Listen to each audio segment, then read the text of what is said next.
Selamat memasuki minggu pertama bulan November, di mana kita sudah berada di 2 bulan terakhir tahun 2022. Saudara-saudariku sekalian, pada kesempatan ini saya akan memberitakan firman dan melanjutkan dengan visi dari El Shaddai Big Family, di mana pada hari ini kita akan belajar tentang misi gereja misioner.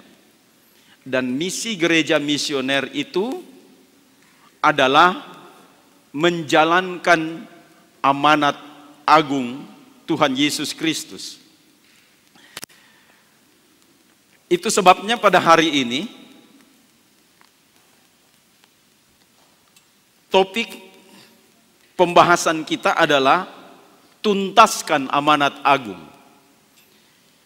Tidak sedikit di kalangan gereja Tuhan yang hanya mengerti tentang amanat agung itu sebatas penjangkauan jiwa-jiwa.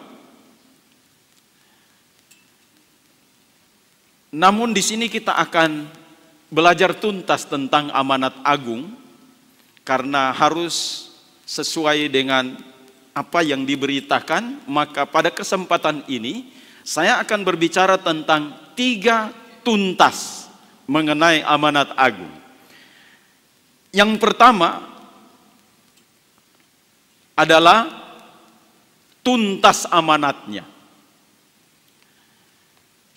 Kita sudah sangat menghafal ayat ini dalam Matius pasal 28 ayat 19 sampai dengan ayat yang ke-20, karena itu sudah terulang kali didengar di telinga kita semua. Tapi mari kita mencermati makna dari ayat ini. Ya, ayat itu berkata, "Karena itu pergilah, jadikan semua bangsa muridku, dan baptislah mereka di dalam nama Bapa dan Anak dan Roh Kudus, dan ajarlah mereka melakukan segala sesuatu yang telah kuperintahkan kepadamu. Dan ketahuilah, aku akan menyertai engkau sampai pada akhir zaman." Itu bunyi dari Matius pasal 28 ayat 19 sampai dengan ayat yang ke-20. Kalau kita bicara tentang tuntas amanatnya di sini, berarti kita harus menyelesaikan tentang biblical mandat ini, atau mandat Alkitab ini, sehingga tuntas. Banyak sekali di antara gereja-gereja di mana saja, gereja di Indonesia maupun di bangsa-bangsa, mereka hanya menggebu-gebu dan dipanaskan dengan api amanatnya dalam memulai pergerakan gereja yang awal, di mana mereka tiada henti-hentinya untuk mengobarkan api penginjilan, api amanat agung kemana-mana. Tapi ketika gereja ini sudah cenderung menjadi mainstream, atau gereja yang besar dan skala yang besar, maka ini sudah mulai ditinggalkan, mulai menggemukkan organisasi sendiri, sehingga tidak lagi menyentuh tentang amanat agung.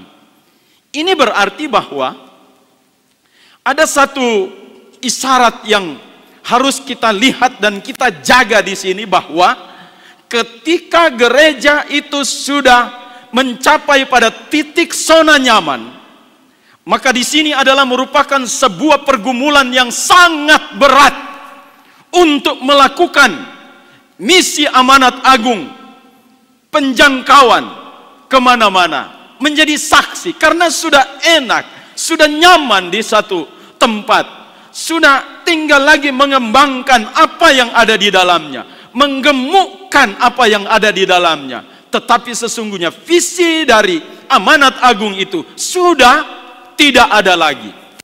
Ini berarti bahwa kita harus menemukan kembali tentang khotbah Yesus di atas Bukit Zaitun, yang kemudian ia berkata di dalam Matius pasal 24 ayat yang ke-14 berkata, dan Injil kerajaan ini akan diberitakan di seluruh dunia dan menjadi saksi bagi bangsa-bangsa. Sesudah itu barulah tiba kesudahannya. Jadi ayat ini sebetulnya berbicara tentang 3 poin yang penting di sini untuk menuntaskan amanat agung. Yang pertama adalah ayat ini berbicara tentang pemetaan, peta, karena sampai ke seluruh dunia. Maka kalau kita bicara tentang pemetaan, kita mulai bisa lagi kembali melihat di masa lampau saya sudah menyampaikan tentang Kisah pasal 1 ayat yang ke-8 yang berbunyi, tetapi kamu akan menerima kuasa kalau Roh Kudus turun ke atas kamu, dan kamu akan menjadi saksiku di Yerusalem, Yudea, Samaria, bahkan sampai ke ujung bumi. Ini bicara tentang pemetaan, letak geografis. Jadi amanat agung itu bukan hanya berbicara tentang internal dalam komunitas kita. Kita mungkin sudah berada pada zona nyaman, sehingga berada nyaman di dalam internal kita. Sementara Tuhan memberikan instruksi kepada kita untuk menjadi saksi di Yerusalem. Ini memang juga bicara tentang internal di Yerusalem. Artinya ada balance, ada keseimbangan di sini. Tidak juga berarti kita sudah menjangkau keluar, tetapi di dalam sendiri tidak dijangkau. Tetapi ini adalah persesuaian, balancing, keseimbangan. Karena dikatakan menjadi saksi di Yerusalem, internal, kita harus menjadi saksi di dalam. Kemudian tidak hanya sampai di situ saja, juga disebut Yudea sudah mulai meluas di tanah Yudea. Apakah kita memiliki kepedulian untuk kota Tentena? Apakah kita memiliki kepedulian untuk setiap orang-orang yang kita jumpai di sini? Itulah Yudea kita. Kemudian meluas lagi ke Samaria. Mungkin ini sedikit berbeda dengan budaya kita, tetapi kita harus terus menerobos keluar ke Samaria. Kemudian pada akhirnya dalam pemetaan itu disebut sampai ke ujung bumi. Kata ujung bumi, ya, di situ kalau kita melihat dalam terjemahan aslinya, di situ dikatakan sampai pada akhir di mana kita berada. Kalau hari ini saya berada di mimbar ini, dalam jam ini, detik ini, menit ini, berarti ini adalah ujung bumi saya. Saya sedang memberitakan amanat agung untuk menuntaskannya sampai kapanpun juga. Dan ini juga bicara tentang di mana kita berada. Jadi dimanapun kita berada, kita harus menuntaskan amanat agung.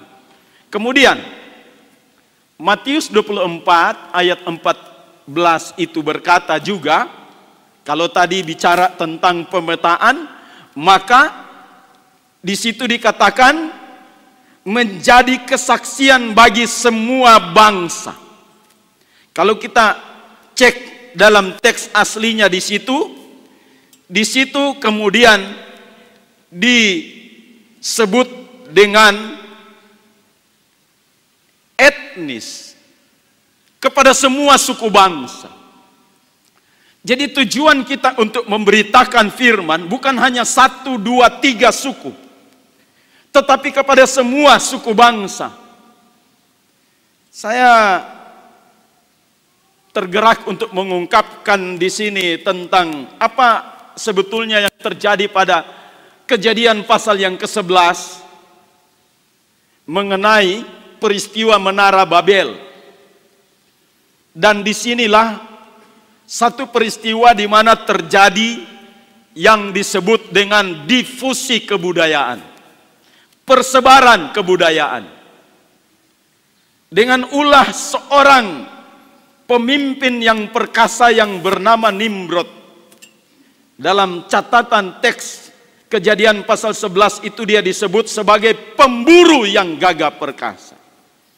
Jadi dia menggunakan popularitasnya, kepopulerannya untuk mencari nama, untuk menambahkan kapasitas, menambahkan popularitasnya, sehingga muncullah ide untuk membangun Menara Babel.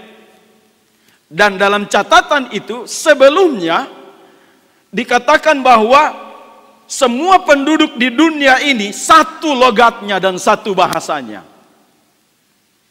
Ya, kita tidak tahu bahasa yang digunakan, yang jelas bahwa ini adalah bahasa yang diwarisi dari nenek moyangnya, ya, Nuh. Kemudian itu yang digunakan. Tetapi setelah Menara Babel didirikan, maka Tuhan melihat satu upaya yang tidak rohani di sini, mendirikan Menara Babel untuk mencari nama, mencari kepuasan, mencari sesuatu supaya zona nyaman itu ada. Kemudian Tuhan tidak berkenan dengan hal ini, maka Tuhan mengatakan, ia mengacaukan bahasa mereka, dan mulai saat itu terjadi bahasa A, B, C, D, dan seterusnya. Mereka terserak dan mulai belajar berkomunikasi dengan bahasa-bahasa yang lain. Ini adalah merupakan satu gambaran bahwa kalau Menara Babel sudah membuat bahasa-bahasa itu menjadi banyak sehingga semua orang sulit untuk terkontrol dengan satu komunikasi, maka itu berarti bahwa Tuhan Yesus mengatakan, tuntaskan ini untuk menjangkau seluruh bahasa ini, seluruh etnis ini. Maka Tuhan memulihkan keadaan ini di loteng Yerusalem. Tepat loteng Yerusalem itu ada di atas Gunung Sion. Kemudian 120 murid yang notabene dari Galilea berbahasa dalam bahasa yang baru. Untuk apa sebenarnya? Tuhan ingin menyatukan semua bangsa-bangsa. 15 bangsa dan bahasa yang ada di loteng Yerusalem yang diucapkan oleh 120 murid itu merupakan representatif perwakilan dari semua bahasa-bahasa yang dipersatukan di situ. Kenapa? Tuhan mau supaya ia menjangkau seluruh bangsa. Dan kita tahu di dalam Wahyu pasal yang ke-5, kalau saudara baca mulai ayat 9, 10 dan ayat yang ke-11, saudara akan temukan di situ bahwa ini merupakan kepedulian sorga terhadap suku, bangsa, dan bahasa. Yang ada di sorga itu dicatat, karena Wahyu pasal 5 itu bicara tentang atmosfer sorga.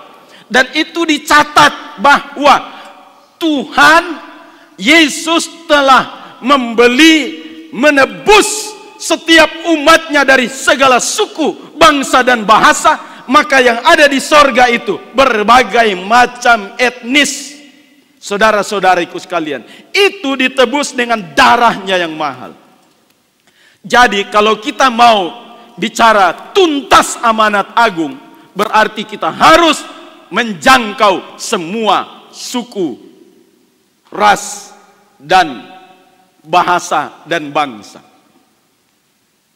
Maka kita mengenal di dalam gereja Tuhan, kita tidak pandang lagi dari tembok A, B, C, dan D. Kita sudah seharusnya memiliki pandangan oikumenis, bahwa gereja Tuhan di dunia ini hanya satu. Gereja Tuhan. Tidak ada organisasi A, B, C, dan D. Memang itu dibutuhkan saat ini untuk memanage setiap pergerakan dari setiap organisasi. Tetapi yang dimaksudkan di sini adalah, kalau kita bicara tentang sorga, maka di sorga itu tidak ada organisasi A, B, C, dan D. Lupakan niat saudara calon penghuni sorga untuk ketika ada di sana, saudara akan bertanya, di mana GPDI, di mana El Shaddai, di mana rayon 1, rayon 2, rayon 3, di mana organisasi GKST, Katolik, dan lain sebagainya. Tidak ada, karena sorga itu adalah milik semua suku, bangsa, dan bahasa. Oleh karena itu, kita tuntaskan ini, tuntaskan dari sisi etnis. Saya tertarik di dalam teks aslinya dalam Matius pasal 24, ayat yang ke-14 itu, saya akan membacakannya supaya kita memahami benar, ya.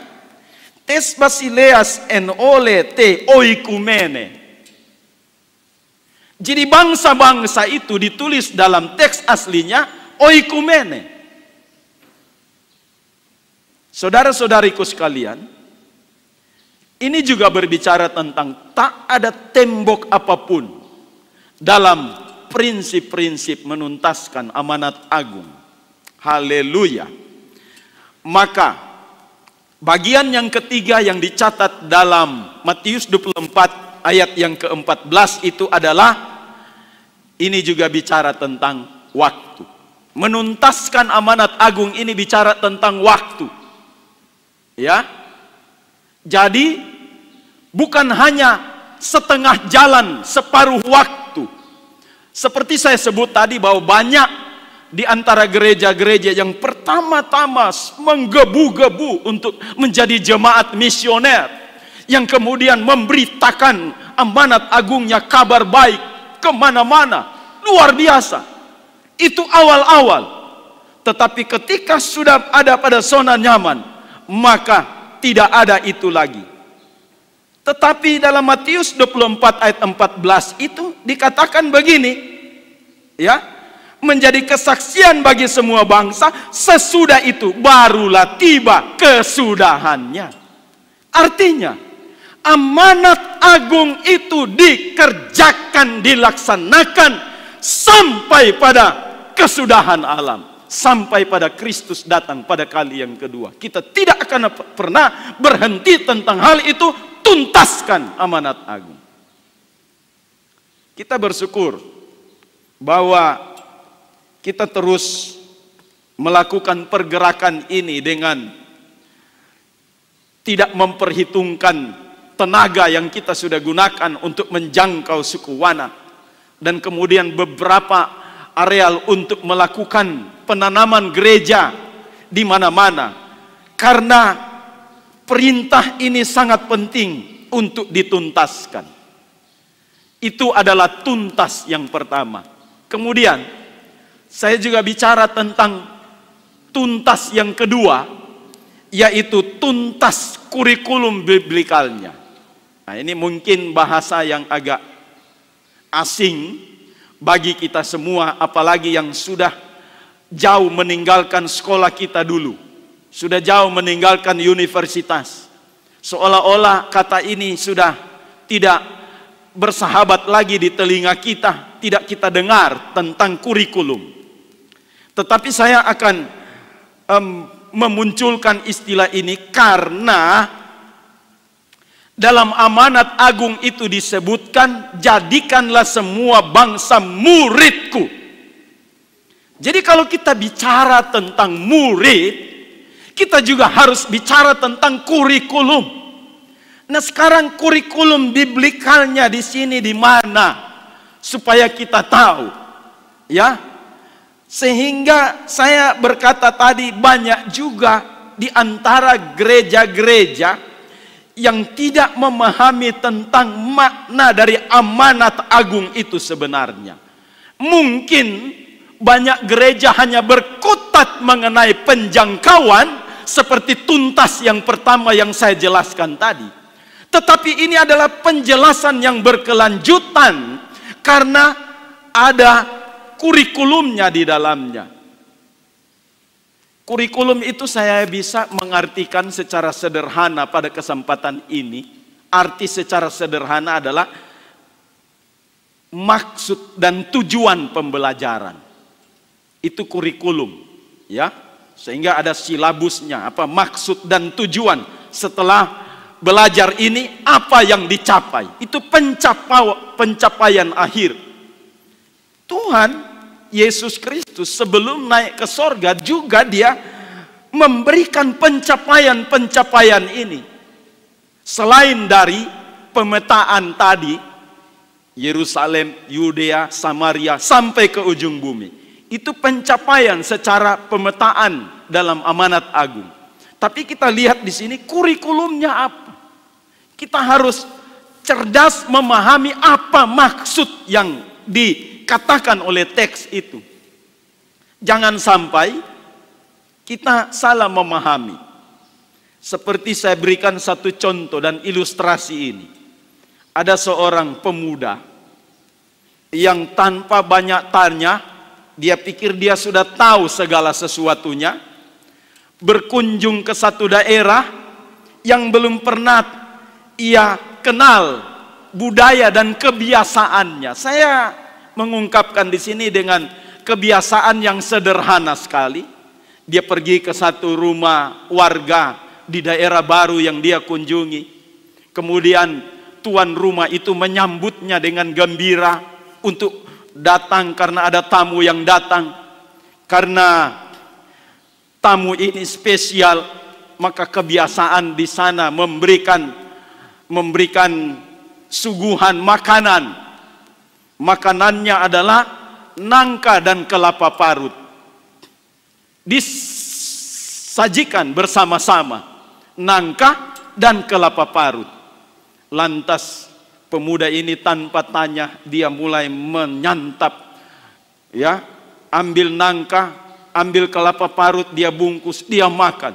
Wah, dia bilang sama tuan rumah, wah enak sekali ini nangka dengan kelapa parut. Baru ini saya makan, baru di sini saya makan nangka dengan kelapa parut. Maka tuan rumah itu juga berkata, Pak, anak muda, saya juga baru ini melihat orang makan nangka dengan kelapa parut. Apa dan maksudnya ini? Ini maksudnya kebiasaan kita di sini, kalau orang makan nangka, ya, maka tentu saja ada getah-getah nangka itu. Jadi setelah makan nangka, baru kemudian getah-getahnya itu dibersihkan dengan kelapa parut.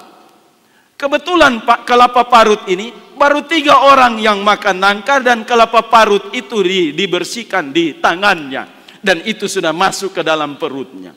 Tidak tanya, tanpa bertanya, ini maksudnya untuk apa, untuk apa. Dia makan saja sekalian. Jangan sampai kita juga memahami kebenaran firman Tuhan itu hanya setengah-setengah.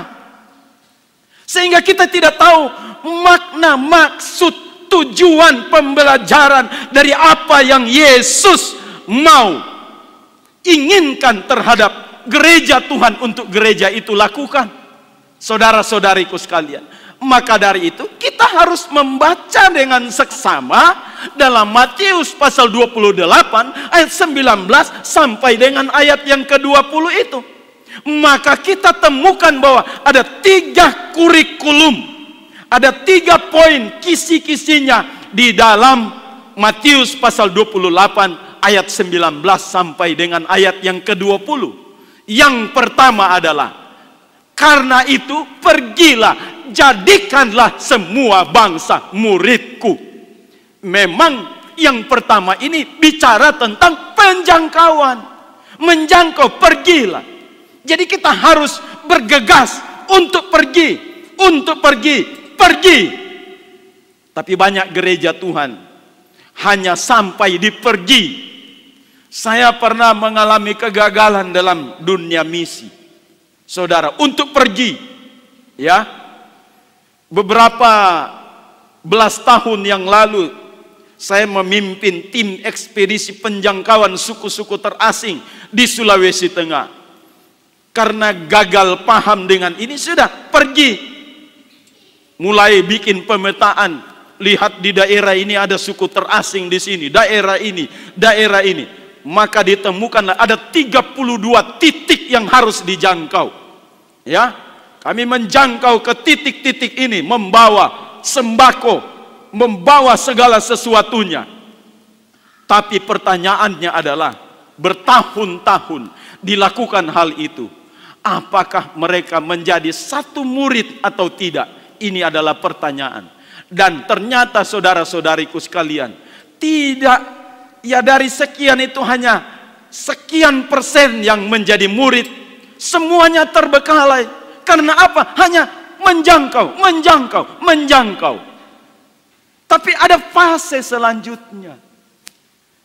Karena fase selanjutnya itu disebut dalam bagian yang kedua. Dan baptislah mereka di dalam nama Bapa dan Anak dan Roh Kudus.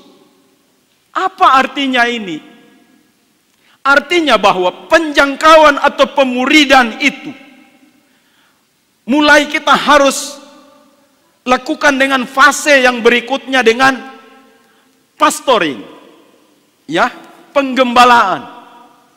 Penggembalaan di apa di sini? Ya, apa artinya baptis di dalam nama Bapa, Anak dan Roh Kudus? Baptis itu artinya masukkan ke dalam apa? Bapa, masukkan ke dalam Anak, dan masukkan ke dalam Roh Kudus. Artinya bahwa komunitas ini harus mengalami kemuliaan Bapa Surgawi, karakter dari Bapa Surgawi, dan juga mengalami keselamatan yang Tuhan berikan secara gratis dan cuma-cuma melalui darah Yesus Kristus.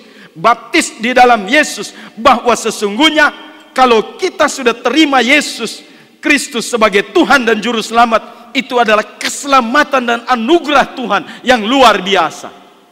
Dan yang berikut adalah Roh Kudus menyertai.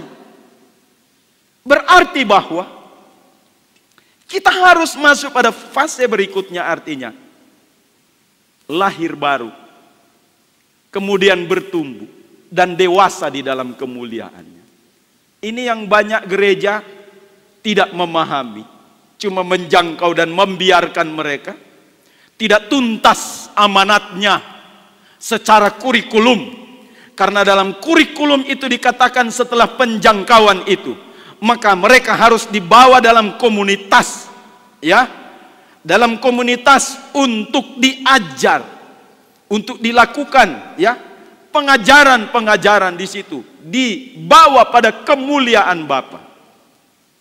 Kata Bapa dalam tradisi orang Ibrani itu sudah tidak kaget lagi, karena Bapa bagi orang Ibrani itu sudah menunjuk kepada Tuhan. Makanya Yesus mengajar doa Bapa kami kepada murid-muridnya. Tidak ada yang komplain. Karena sebutan Bapa itu sudah akrab di telinga orang Ibrani. Ya, tidak ada yang komplain. Cuma orang-orang yang di luar sana yang selalu komplain. Kenapa dia disebut Bapa? Bapa kok ada anaknya? Kok mana ibunya, mana babysitternya? Wah, itu sudah keterlaluan itu. Tidak memahami tentang konteks Karena ucapan Bapa itu sudah ada dari perjanjian lama. Maka Yesus pun mengajarkan doa Bapa kami kepada murid-muridnya. Dibilang begini, Avinu Seva Samayim. Tidak ada yang protes. Loh, Yesus kenapa kau bilang Tuhan itu Bapa kami? Sudah terbiasa mereka. Karena Bapa menurut mereka itu adalah sesuatu yang luar biasa, yang memiliki kewibawaan dan otoritas di dalam satu keluarga, yang mengayomi dengan kasih, yang memberikan kasih sayang, memberikan pendisiplinan kepada anak-anaknya. Dan juga Bapa yang mereka kenal adalah Bapa sumber dari kehidupan. Kita tahu bahwa kalau kita memahami tentang konteks Kejadian pasal 1 ayat 26 dan ayat 27 mengenai Tuhan menciptakan manusia itu menurut gambar dan rupanya, kita tidak heran lagi. Karena Bapa itu selalu bicara dari Bapa ke anak, itu turun gen dari Bapa ke anaknya. Saya menggunakan marga dari Bapak saya. Itu karena ada gen yang turun dari Bapa saya. Demikian juga manusia pertama. Ada satu kehidupan pertama yang dihembuskan kepada manusia itu. Maka Kejadian pasal 2 ayat yang ke-7 berkata, Vayisar Adonai Elohim Afar minha Adama. Maka Tuhan Allah membentuk manusia itu dari debu tanah, masih dalam bentuk mayat dan patung. Wayifak be'afaf nismat khayim. Maka ia menghembuskan nafas hidup ke dalam manusia itu. Artinya menghembuskan nafas hidup ke dalam manusia itu. Ada gen ilahi yang turun kepada manusia. Maka orang Ibrani selalu terbiasa untuk menyebut Allah atau Tuhan mereka itu Bapa. Tidak canggung mereka menyebutnya Bapa. Tidak perlu cari tahu siapa istrinya, siapa babysitternya, tak perlu. Kalau kita mau fair dalam konteks ucapan ini, kalau Soeharto disebut Bapak Pembangunan Indonesia, kalau Gus Dur disebut Bapak Pluralisme Indonesia, ya, kalau Soekarno disebut Bapak Proklamator Indonesia, mana ibu proklamator, mana ibu pembangunan, mana ibu pluralisme? Tidak ada. Ini tidak bicara tentang konteks hubungan seksual. Tidak. Tidak bicara tentang itu. Karena ini adalah sesuatu yang sangat penting dalam menjelaskan tentang konteks-konteks dari ayat itu. Kemudian dipersoalkan lagi, anak, mana anak di sini? Ya, kalau ada bapak, ada anak, berarti ada ibunya. Kalau saya mau tanya, kalau disebut anak tangga, mana bapak tangganya, mana ibu tangganya? Itu konteks penyebutan. Karena sebutan bapak ini merupakan pengayoman yang luar biasa. Jadi orang yang dimasukkan ke dalam nama Bapa, artinya orang Kristen yang harus memahami bahwa sesungguhnya kita yang sudah lahir baru ini memiliki gen ilahi. Katakan amin. Jadi itu maknanya, kita punya kemuliaan Bapa. Kita punya sifat-sifat dari Bapa surgawi. Pulang ke rumah baca Injil Yohanes, baca surat 1 Yohanes, surat 2 Yohanes, surat 3 Yohanes. Saudara akan mengerti tentang apa arti dari anak-anak Allah yang disebutkan di sini. Tidak lain dan tidak bukan bahwa kita harus memiliki gen ilahi, karakter dari Allah. Itu maksudnya dibaptis di dalam nama Bapa. Kemudian dalam nama anak, kita harus memahami konsep keselamatan yang dikerjakan oleh Roh Kudus. Di dalam nama Roh Kudus, kita harus berjalan di dalam penyertaan dari kuasa Roh Kudus.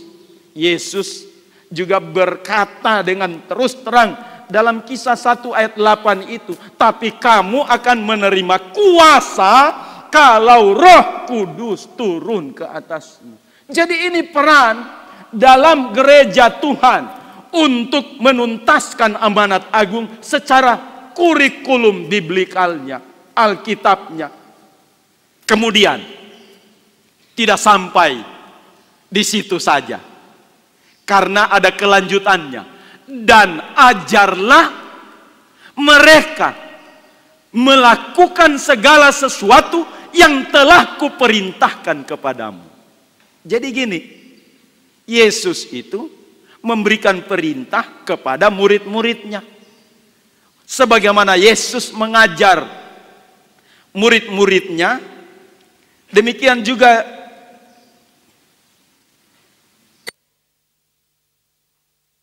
murid-muridnya mengajar kepada orang lain yang ia jangkau. Dan orang yang dijangkau itu mengajar orang yang mereka jangkau. Demikian seterusnya, seperti roda yang terus berputar tiada hentinya. Ini yang disebut dengan multiplikasi. Multiplikasi artinya pelipat gandaan. Yesus memberikan perintah kepada murid-muridnya, murid-murid memberikan pengajaran kepada orang yang mereka muridkan, murid-murid yang mereka muridkan memberikan pengajaran kepada orang lain. Sama seperti demikian, 12 murid bertanggung jawab atas Rasul Paulus yang baru bertobat, Saulus, untuk dimuridkan. Kemudian Paulus juga memuridkan teman-temannya dalam perjalanan penjangkauan Injil.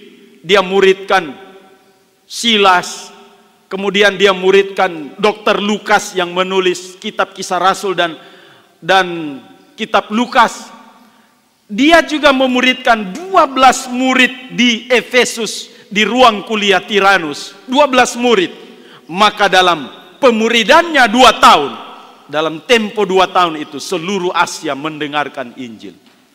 Ia pun memuridkan Publius, gubernur di Pulau Malta. Kemudian Publius gubernur itu dalam kisah sejarah gereja, ia pun menjadi murid Yesus yang tangguh, yang kemudian pada akhirnya ia mati syahid pada tahun 125 Masehi, Publius. Dan saat ini Malta menjadi satu negara di mana populasi kekristenannya menjadi 86% lebih. Saudara-saudariku sekalian, ini sesuatu yang mengejutkan. Ada pelipat gandaan di sini. Mari kita menuntaskan amanatnya sesuai dengan kurikulum terus. Seperti roda yang berputar. Artinya bahwa jangan pernah berhenti menjalankan amanat agung. Katakan amin. Sampai kapanpun. Sampai hayat di kandung badan. Sampai akhir menutup mata. Ini harus menjadi darah di dalam kehidupan kita untuk melakukan tugas-tugas yang penting dan mulia ini. Haleluya. Itu sebabnya kita dalam gereja ini melakukan yang program church planting atau penanaman gereja. Bukan hanya di sini saja, tapi kita menanam gereja di Wana. 1, 2, ada 3 gereja di sana, di tempat lain. Ya, penanaman gereja ini harus terjadi. Supaya apa?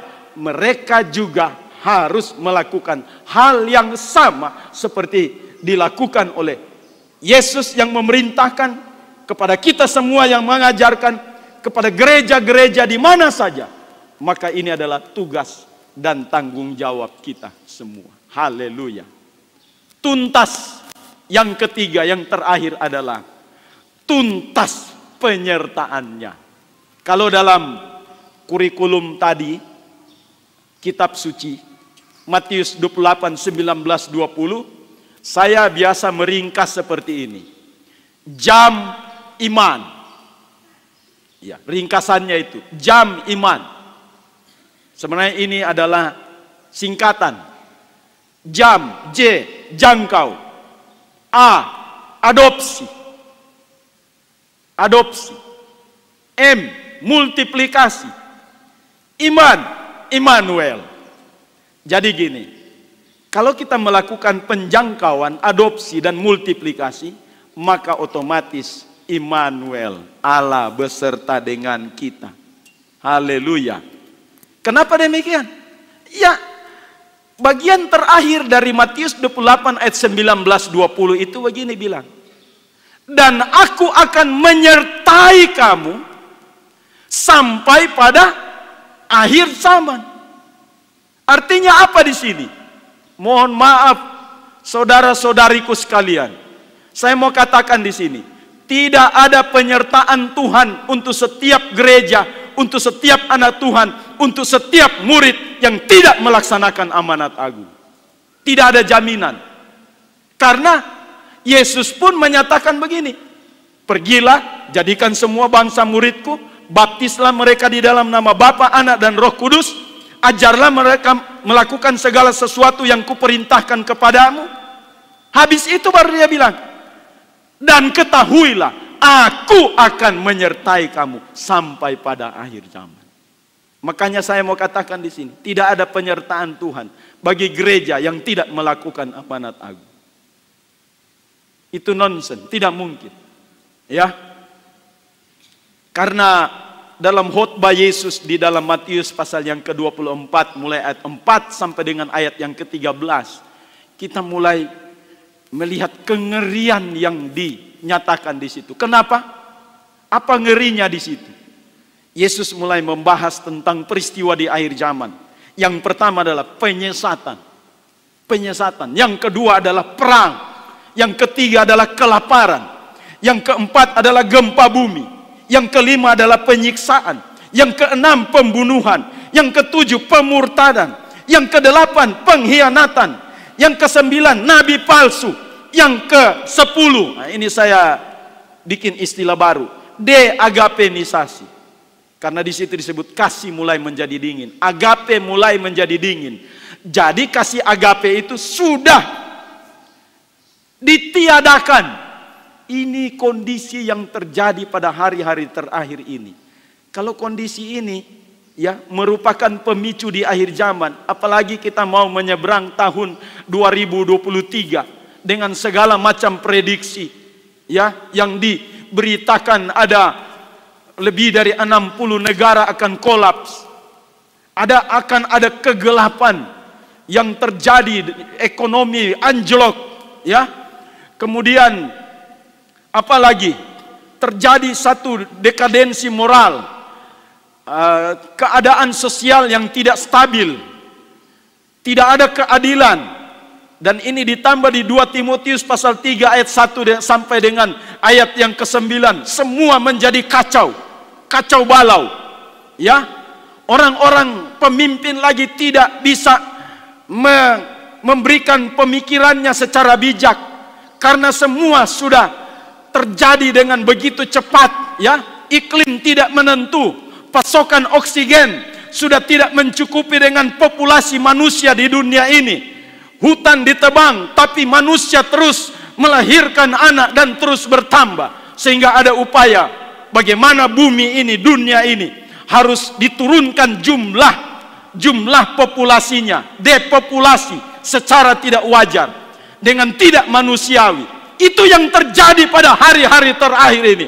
Tapi saya mau kasih tahu pada kita semua pada hari ini, kalau tantangan-tantangan yang besar ini yang kita alami pada hari-hari terakhir ini, maka Tuhan berkata, yang menjalankan amanat agung, aku akan menyertai engkau sampai pada akhir zaman. Tuhan Yesus memberkati kita sekalian.